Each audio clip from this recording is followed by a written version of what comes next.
It's one of those artifacts of the electronic age, videotape of an ordinary afternoon that, in a matter of seconds, became etched forever in our memories. But what many of us have forgotten, or maybe never really knew, is what a close call it was. We nearly lost the president that Absolutely. day. There's absolutely no doubt in my mind that it was close. Retired Secret Service agent Jerry Parr knows these pictures from the inside. That's him pushing Reagan into the limousine. He always told me one time, he said, "You treated me just like a baseball thrown into the car." As we pulled away, I could see the bullet hole in the window and 3 bodies on the sidewalk. I knew then that it had been gunfire. In a profound twist of fate, Monday, March 30th, 1981, was a day that Jerry Parr wasn't even scheduled to guard Reagan. As the head of the protective detail, Parr hadn't yet become familiar with the new president and simply wanted to study his habits. Ladies and gentlemen, the President of the United States. A routine day was on the agenda. A few White House meetings and a speech at the Washington Hilton Ballroom. But that routine was shattered at 2:27 p.m. when 6 shots rang out.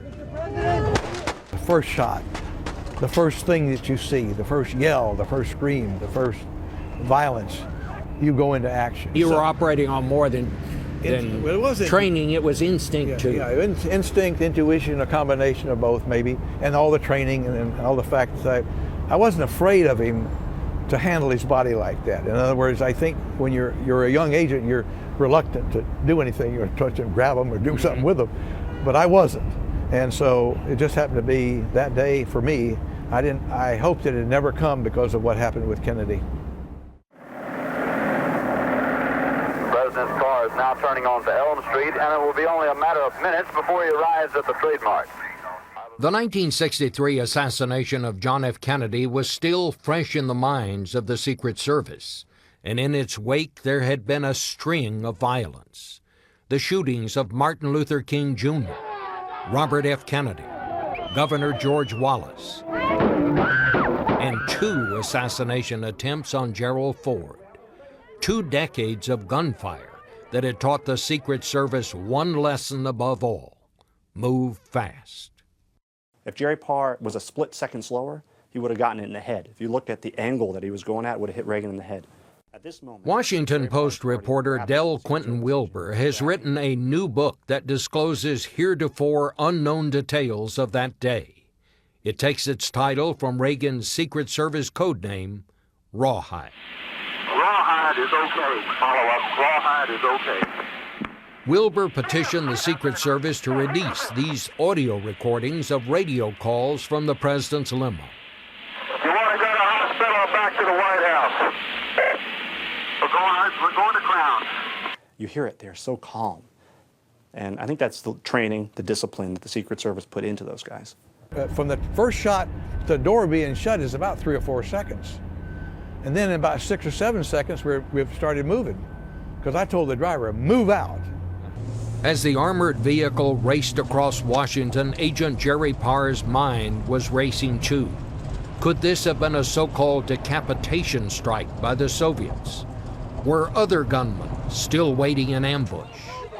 Although the shooter, 25-year-old John Hinckley Jr., was in custody, not until late that evening were authorities certain that Hinckley had acted alone. Back at the Hilton, Press Secretary Jim Brady was gravely wounded, as were Secret Service agent Tim McCarthy and police officer Thomas Delahanty. At that point, no one knew the president had also been shot.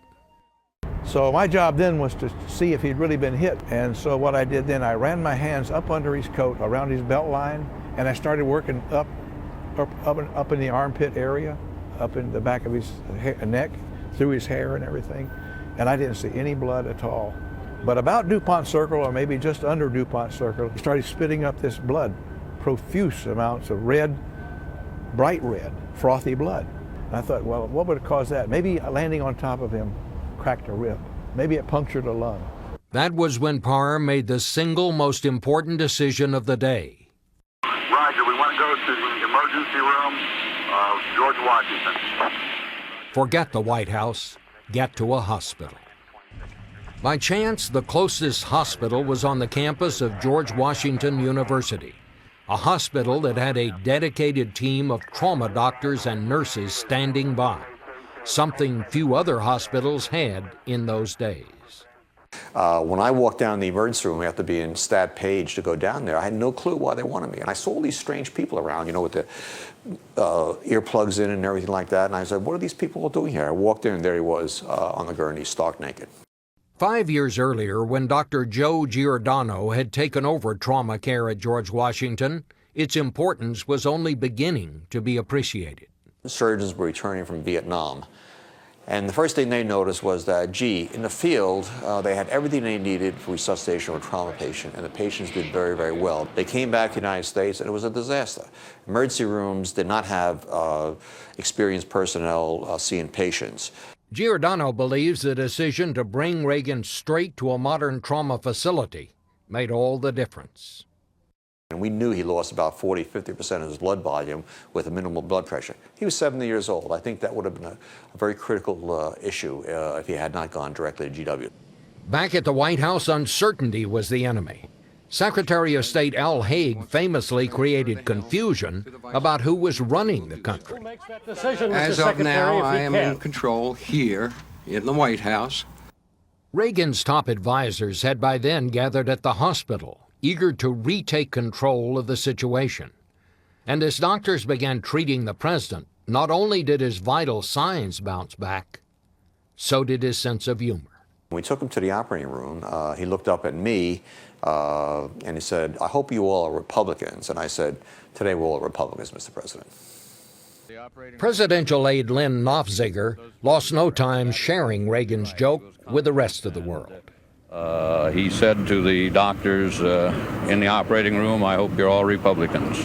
In a way, this event formed a bond with the American public. Author Del Quentin Wilbur. After the shooting, people saw him as a person. He was a guy who laughed at death, right? He cracked jokes. American people like that. They like a guy who can do that. And it enabled him to separate the person from his policies and politics.